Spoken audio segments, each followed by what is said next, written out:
Amigos de Andina al Día, continuamos con nuestro programa del día de hoy, viernes 1 de diciembre del año 2023, y tenemos ya en nuestros estudios a un invitado especial. Está con nosotros el doctor Javier Portocarrero, economista, director ejecutivo del Consorcio de Investigación Económica y Social, CIES. El CIES inaugura el martes 5 de diciembre de la próxima semana el 34º Seminario Anual de Investigación CIES 2023. Doctor Portocarrero, buenos días, bienvenido a la Agencia Andina. Buenos días, César. Muchísimas gracias por la invitación. Antes de ir al tema del seminario anual, quisiera pedirle opinión sobre el presupuesto general de la República para el año 2024 que se acaba de aprobar. 241.000 millones de soles, 12% más que el presupuesto del año 2023. ¿Cuáles son las percepciones desde un consorcio como el CIES, que hace investigación económica, que hace investigación social? ¿Qué nos dice ese monto? Bueno, primero, para ubicar este presupuesto en su contexto, vale la pena señalar que en el 2023 vamos a tener un proceso de recesión, como ha anunciado el propio ministro de Economía. No va a ser una recesión fuertísima ni dramática, va a ser una recesión moderada, leve, pero, por ejemplo, el primer trimestre de este año tuvimos una caída del PBI de 0.4%. El segundo trimestre aumentó a 0.5% y el tercer trimestre aumentó a 1%. Entonces, en el año vamos a cerrar con una caída entre medio y 1% del PBI, lo cual, como le digo, es una recesión leve, ¿no? Y en ese contexto, este presupuesto es un presupuesto que ha aumentado, como usted bien dice, 12% frente a lo que fue el presupuesto 2023, ¿no? Entonces, hemos pasado de 214.800 millones en 2023 a 240.800 millones este 2024, ¿no? Entonces, doctor Portocarrero, perdóneme, ¿qué significa para el peruano de a pie la caída de un punto del PBI? Bueno, significa básicamente menos empleos y menos ingresos, ¿no? Esa es la consecuencia de una recesión, es esa, ¿no? Que haya menos oportunidades de empleo y que los ingresos estén bajetones, ¿no? Por ejemplo, con la pandemia hubo pues un desempleo masivo, ¿no? El segundo trimestre del 2020 se perdieron más de 4 millones de empleos por la cuarentena, ¿no? Entonces, en 2020 el PBI cayó 11%, ¿no? Y el empleo cayó salvajemente y los ingresos cayeron entre 15 y 20%, ¿no? Y esa caída, digamos, en familias pobres es dramática porque es ajustarse el cinturón y en lugar de comer 3 comidas al día, comer 2, por decirle, ¿no? Y 2 además que son pura harina y poca proteína, ¿no? Entonces, eso es la recesión. Ahora, el 2020 fue una recesión pues del 11% y este 2023 va a ser una recesión entre medio punto y un punto, o sea que es drásticamente muchísimo menor, no hay punto de comparación en la gravedad del tema, ¿no? Siempre nos han dicho que la intervención del Estado es contracíclica. Si la economía privada se contrae, el Estado interviene. Y en caso contrario, si la economía privada va con fuerza, el Estado retrocede un poco. Este presupuesto, 241.000 millones de soles, ¿está en esa línea? Está completamente en esa línea, ¿no? Porque, por ejemplo, si usted ve los números, este 2024 es presupuesto inicial de apertura, ojo, ¿no? Porque a lo largo del año se va modificando, pero comparado con el año pasado, a fines de 2022 se aprobó el presupuesto de apertura del 2023, entonces había un incremento del 12%, pero la inflación este año se calcula que va a terminar más o menos 4.5% o por ahí, ¿no? Entonces, si la inflación es 4.5%, pero el crecimiento en soles nominal del PIB es 12%, quiere decir pues, que hay más o menos casi 7,5 puntos, que es un crecimiento real, ¿no? Que es un crecimiento por encima de la inflación. Y, por ejemplo, el año pasado, el 2023, mucho este año, el 2023, el presupuesto con relación al 2022 se incrementó en 9%, pero la inflación del 2022 fue 8.6%, o sea que fue ahí nomás, ¿no? O sea, hubo una inflación en 2022 y se reajustó el presupuesto casi en el mismo nivel de la inflación. Este año no, este año la inflación va a ser 4,5% y el incremento del presupuesto va a ser 12%, o sea que definitivamente es una cifra expansiva y es un instrumento para luchar contra la recesión, como usted bien dice, ¿no? Claro que sí. Pero el problema o la preocupación cuando uno habla de presupuestos, doctor Portocarrero, tiene que ver con la ejecución. Y ahí hay cifras que no nos son tan simpáticas en algunos escenarios. ¿Qué podríamos decir sobre la ejecución del gasto? Sobre todo en momentos en que se necesita que el Estado gaste, pero gaste bien. Así es. El gasto tiene muchos rubros, pero hay dos muy importantes, ¿no? El gasto corriente, que es básicamente las planillas. Hay un poco también de gastos en bienes y servicios, pero 80% del gasto corriente son planillas, y el gasto de inversión, ¿no? Entonces, en el gasto corriente todo el mundo gasta porque todo el mundo paga planillas. El problema es en el gasto de inversión, la inversión pública, ¿no? El 20%. Así es. Entonces, la inversión pública Generalmente, si hay un presupuesto de 100, se gasta 75, más o menos, ¿no? Como promedio. Pero eso es como lo histórico. Eso es lo histórico. Pero deberíamos aspirar a tener toda la ejecución completa, o no hay manera de llegar al 100%. Bueno, por lo menos llegamos al 90%, ¿no? Ya sería un gran avance, ¿no? Pero este 75% viene desde hace décadas, ¿no? Y es una cifra que no mejora. Y tiene muchas causas, pero básicamente dos, ¿no? Por un lado, usted sabe que ahora en la inversión pública 2/3 son los gobiernos subnacionales, o sea, entre gobiernos regionales y municipios, ¿no? Esos son los actores principales de la inversión pública ahora, y ahí, digamos, hay mucha falta de capacidades, por un lado, y por otro lado también hay mucha rigidez en las normas, ¿no? Entonces, hay normas que no permiten hacer el gasto en forma rápida y oportuna, y además hay normas, sobre todo del sistema de control, que hacen que los funcionarios públicos le tengan un pánico, un terror a firmar cualquier cosa. Entonces, si un funcionario público no firma nada, no hace nada, no pasa nada. Pero si firma algo y por ahí que hay un problemita, le viene la Contraloría, le viene la Fiscalía y le arruinan la vida, ¿no? Entonces, el incentivo para el funcionario público es perverso, ¿no? Hay que cambiar ese sistema de incentivos, hay que cambiar las normas, hay que simplificar y hay que hacer un sistema de incentivos que favorezca la toma de riesgos, ¿no? ¿El control concurrente de la Contraloría va en ese sentido?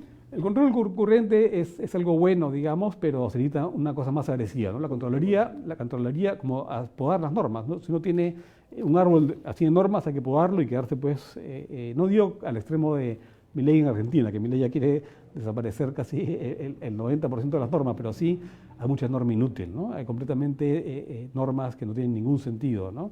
Y que lo único que hacen es, digamos, rigidizar la inversión pública y además se ha querido combatir la corrupción con más normas, ¿no? Entonces, antes habían 10 pasos, ahora hay 20, pero el resultado de eso no combate la corrupción porque la gente de las mafias tiene sus libros de texto, digamos, por así decirlos, y antes tenía su hoja de ruta para hacer 10 pasos en la corrupción, ahora tiene 20 y los hace igual. Seguir sacando la vuelta. Así es. El costo de la corrupción, según la Contraloría, es alrededor de 20.000 millones de soles, más o menos. Eso es lo que estima la Contraloría. 10% del presupuesto general. Sí, aprox, sí. Es una cifra un poco alta, me parece, ¿no? Porque no sé cómo lo habrán estimado exactamente, creo que hay ahí un poco de, quizás, no sé, habría que verlo, un poquito de sobreestimación, pero en todo caso sí, definitivamente es una cifra altísima y eso uno lo ve todos los días, ¿no? Y en gobiernos subnacionales hemos tenido el caso de la mafia del gobernador Álvarez en Ancash y hemos tenido un montón de otros casos, ¿no? Entonces realmente es tremendo. En ese escenario que describimos, ¿hay margen para ser optimistas en lo que viene el 2024? Bueno, sí hay margen para ser optimistas porque, digamos, este escenario que hemos tenido el 2023 viene en gran medida del gobierno de Castillo el 2022, ¿no? 2021-2022, en el cual, digamos, hubo una pésima gestión, todos estos cantos de sirena de hacer una asamblea constituyente que nos hacían a recordar al modelo de Venezuela, que es un desastre, con la mayor desastre humanitario en la historia de América Latina, digamos, es Venezuela. Entonces ese modelo obviamente no es bueno, han salido 6 millones de venezolanos de su país y la gente no sale por hacer vacaciones, sino porque no tiene que comer, digamos, no tiene empleos. Entonces eso generó una fuga de capitales de alrededor de 20.000 millones de dólares, ¿no? 10% del PBI que se fueron del país porque simplemente los espantó, ¿no? Entonces ese discurso... Es un modelo que no hay que mirar. No hay que mirar, así es. Ya está obsoleto, ¿no? Hemos tenido algo así parecido en el Perú con Velasco, con Alan García I, y en general en toda América Latina ese es un modelo totalmente fracasado, ¿no? Basta ver Argentina, ¿no? Argentina a inicios del siglo XX tenía el mismo PIB per cápita que Alemania y ahora pues tiene 40% de pobreza, ¿no? O sea, es un caso patético y dramático como se mantiene desde los años 40, 60, 70, 80 Retomando, años. entonces, hay margen para ser optimistas. Sí, así es, hay margen para ser optimistas y ese margen para ser optimistas es porque ya ese gobierno de Castillo ya pasó la página y por otro lado también esa inflación tan grande que hubo en el 2022, que fue a nivel mundial, ¿no? La inflación más grande en 40 años en todo el mundo por la guerra con Ucrania, que elevó mucho el precio de los alimentos, de la energía. Eso ya se disipó y ya estamos ahora en todo el mundo con una caída drástica de la inflación, ¿no? Luego de este preámbulo, vamos al tema del seminario anual de investigación del CIES, doctor Portocarrero. Ustedes, como consorcio, además tienen, digamos, el dato concreto de que han recibido a 11 premios Nobel de Economía. ¿Cuáles son las novedades del 34º Seminario Anual de Investigación CIES 2023? Bueno, vamos a empezar presencialmente desde el día martes 5 hasta el jueves 7 de diciembre. Ahí las inscripciones son en la página web del CIES, www.cies.org.pe, y va a ser en el auditorio NOS de San Isidro, en la misma cuadra donde está el Centro Cultural de la Católica. Es un edificio nuevo, muy, muy bonito. Y vamos a arrancar el día lunes con un preámbulo, con una antesala que va a ser virtual, donde va a estar el Premio Nobel de Economía Michael Kremer. Él es Premio Nobel 2019 de Economía y le otorgaron el Premio Nobel porque hizo una gran contribución a lo que son las evaluaciones de impacto, ¿no? Buscando que haya evaluaciones de impacto mejor hechas, más científicas, con grupos de control y con diseños experimentales y aleatorios, ¿no? Que es muy importante. Ya es una cosa muy de detalle técnico, pero hace una gran contribución. Entonces, él va a hablar un poco sobre cómo estos nuevos métodos permiten hacer innovaciones en la política social, ¿no? Y acá en el Perú necesitamos mucha innovación en todos los terrenos, pero también en la política social, ¿no? Digamos que Kremer es el plato fuerte del inicio del seminario. Así es. Y después tenemos en el primer día va a inaugurarlo el ministro Alex Contreras, el ministro de Economía, y luego de esa inauguración tenemos una conferencia magistral de Norman Loaiza sobre el tema de la informalidad, ¿no? El Perú es un país con una informalidad laboral muy grande. Quedó demostrado en la pandemia, además, ¿no? Así es, así es. Es más o menos 15 o 20 puntos por encima que los países de nivel similar de desarrollo. O sea, Ecuador, por ejemplo, es un país que tiene un PIB per cápita parecido al Perú, pero acá la informalidad es 15 o 20 puntos más alta que en Ecuador y hay un terreno pues enorme para reducir esa informalidad, ¿no? Entonces, eso va a ser la conferencia de Norman Loaiza el primer día. Y luego de eso él va a estar presente en el auditorio. Y luego tenemos una conferencia de la señora Goldberg, que ha sido antes economista en jefe del Banco Mundial por varios años y ahora está en la Universidad de Yale, que es una universidad muy prestigiosa en Estados Unidos, y ella va a hablar sobre el fenómeno de la globalización en retirada como pregunta, ¿no? Porque la globalización avanzó mucho desde los 80, digamos, hasta Trump, ¿no? Y Trump, cuando asciende al poder en el 2016, marca un cambio, ¿no?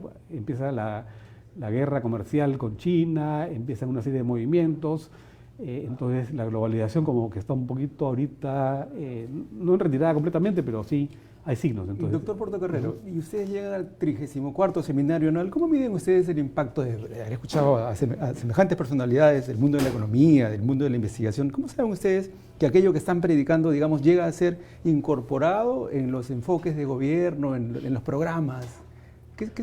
¿Cómo miden ustedes eso? ¿Qué saben ustedes de eso? Bueno, eso es, digamos, sí ha habido incorporación. Por ejemplo, por citarle un caso, en el Ministerio de Desarrollo e Inclusión Social, en el MIDIS, cuando se crea el MIDIS, me parece que fue el 2013, con Carolina Trivelli, ella trae desde la academia, digamos, una serie de enfoques y de estudios, ¿no? Para combatir la pobreza, la marginación, con un enfoque de ciclo de vida, donde promueve una serie de programas como el programa Juntos, que ya existía, ¿no? Pero lo potencia, los programas de Pensión 65, los programas también de desarrollo productivo. Digamos que ahí esa fue la evidencia más clara. Así es.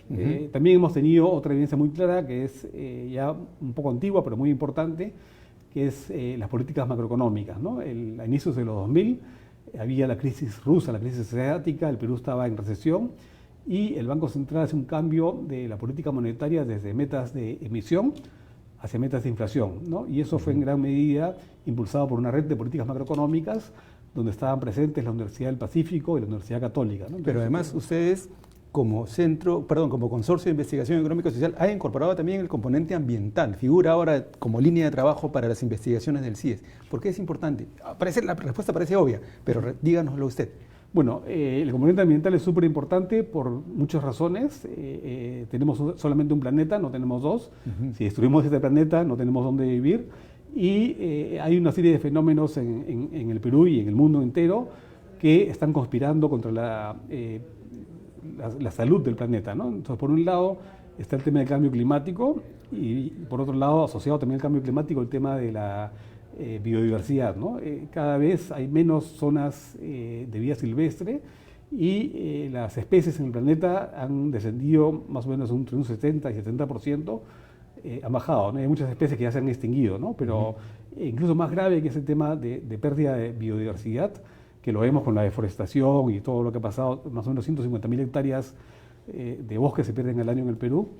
Está el tema del cambio climático, que es un fenómeno global, ¿no? Y eso hemos aumentado la temperatura promedio mundial desde 1820 a esta parte más o menos en 1 grado, y los científicos dicen que si sale por encima de 2 grados... Ya no hay marcha atrás. Ya eso es un desastre, ¿no? Entonces ahí vamos a tener los huracanes, los incendios forestales. Ya es otro planeta, ¿no? Ya sería otro planeta. Sí, así es. Doctor Portocarrero, diríjase al público para invitar a participar en ese seminario. Le digo además que yo tuve la oportunidad de escuchar al premio Nobel Joseph Stiglitz en el 2007, en un seminario del CIES. Ya le anunciaba ya la crisis financiera que venía en Estados Unidos y se cumplió tal cual él dijo. Así es, en 2008 vivimos pues, el desastre mundial con la quiebra de Lehman Brothers, y hubo una recesión brutal que no se veía desde la gran recesión de 1929, ¿no? Entonces yo invito a todos tus televidentes, radioescuchas, lectores al seminario anual del CIES. El tema del seminario es cambios en la rehabilitación y los retos del desarrollo sostenible en el Perú, y va a empezar el martes 5 de septiembre hasta el jueves 7 de septiembre en el auditorio NOS, que queda en el mismo centro, al mismo edificio, al costado, mejor dicho, del Centro Cultural de la Católica, y las inscripciones están abiertas en la página web del CIES, www.cies.org.pe. El día lunes 4, un día antes, vamos a tener una antesala con el Premio Nobel de Economía, como un webinar virtual por Zoom, y ahí pueden también inscribirse en la misma página web del CIES. Y para los colegas que viven en regiones y que no pueden venir a Lima, vamos a transmitir todo esto por streaming, por la página web del Facebook del CIES. Nos pueden encontrar en el Facebook como Consorcio de Investigación Económica y Social, y ahí pueden hacer el seguimiento de todas y cada una de los eventos públicos y conferencias magistrales que vamos a tener en estos 3 días, ¿no? Y para el cierre además tienen un invitado de lujo, ¿no? Así es, para el cierre tenemos a Anthony Giddens. Anthony Giddens es el padre de la sociología contemporánea, es el sociólogo número 1 a nivel mundial, y él va a hablar sobre una conferencia que se llama Al filo de la historia, el mundo en el siglo XXI, ¿no? Y hay 2 temas claves que son, por un lado, el cambio climático y por otro lado, la revolución digital, ¿no? Entonces, la revolución digital y la inteligencia artificial son fenómenos que han venido para quedarse, y en el Perú pues, estamos discutiendo la política menuda, ¿no? Los asuntos, digamos, del muy corto plazo, y no estamos discutiendo cuáles son los desafíos de la digitalización, cuáles son los retos de la inteligencia artificial, que son eventos que van a cambiar el panorama mundial, ¿no? Y acá estamos un poquito mirándonos al ombligo y tenemos que reintroducir esos grandes temas, las megatendencias, y por eso mismo los invito a participar y a escuchar nuestro seminario anual de investigación CIES 2023. Que sea esta entonces la oportunidad de ampliar la mirada y ampliar el panorama de los peruanos y las peruanas. Doctor Portocarrero, muchas gracias por visitar a la Agencia Andina esta mañana.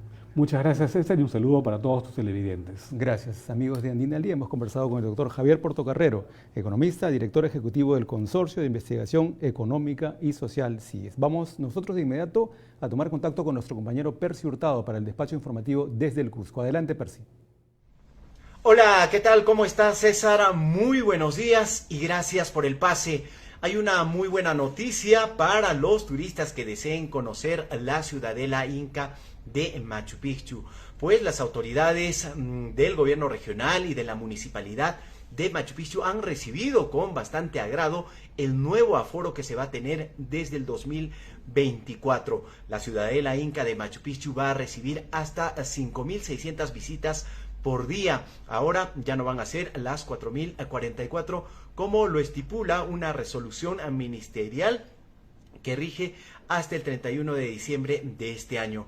El nuevo aforo, denominado dinámico, obedece, según se ha informado, a un reciente estudio de capacidad técnica y la demanda por conocer la maravilla mundial. La aprobación de este nuevo aforo fue en la 5ª sesión ordinaria del Comité Directivo de la Unidad de Gestión de Machu Picchu, que lo conforman los ministerios de Comercio Exterior y Turismo, Cultura, Medio Ambiente y el gobierno regional, como la municipalidad de Machu Picchu. Hay que señalar a César que hasta noviembre último fue materia de evaluación el incremento de visitas propuesto incluso hasta los 5.940. Sin embargo, se ha decidido por las 5.600 visitas, esto sin incluir los turistas que acceden por el camino Inca a Machu Picchu, que son alrededor de 500 personas.